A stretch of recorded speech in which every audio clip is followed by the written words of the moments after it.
Chers amis, bonjour, je suis ravie aujourd'hui de vous retrouver autour de l'artiste Lefo, qui est un artiste que j'aime beaucoup et que nous vous avons déjà présenté très récemment pour une œuvre qui était datée de 1935. Et aujourd'hui, voici Le bol bleu qui a été réalisé au début des années 40. Donc je vous rappelle juste très brièvement que Lefo est né en 1907 au Vietnam, diplômé en 1930 de l'École des Beaux-Arts de l'Indochine, qu'il a profité d'un voyage en Europe au début des années 30, il est rentré à Hanoï pour enseigner. En 1934, il est titularisé professeur à Hanoï. Cette année 1934 est également l'occasion d'un voyage à Pékin qui va marquer durablement son œuvre. Voilà, donc nous arrivons ensuite en 1937, qui est une année charnière pour cet artiste parce qu'à l'occasion de l'exposition universelle, pour laquelle il va être le directeur artistique, il choisit de s'installer à Paris.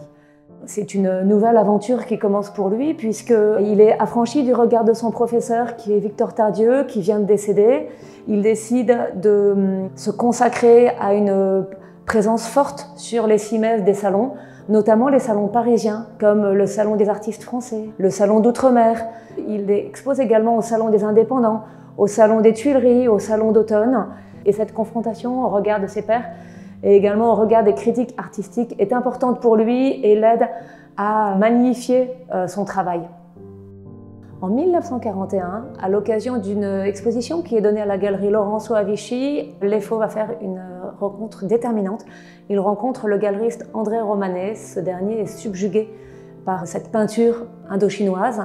Et cette rencontre va être décisive et marqueur d'une très belle collaboration, très fructueuse entre les deux hommes. En effet, Romanet va décider de donner plusieurs expositions de l'œuvre de Lefo notamment, et les premières sont organisées à Alger, à la Galerie d'Art Pasteur, avec laquelle Romanet a des accointances.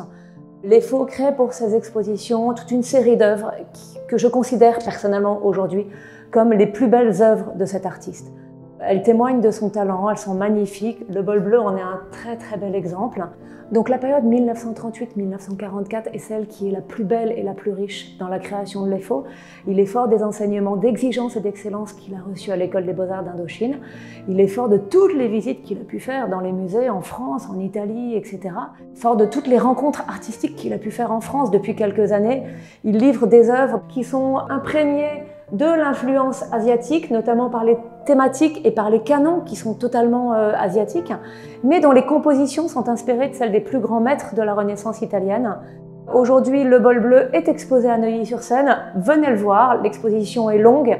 Je serai ravie de vous guider et sa vente sera le 10 septembre, donc n'hésitez pas également à nous suivre pour la vente et à participer si vous êtes intéressé pour l'acquisition d'une telle merveille.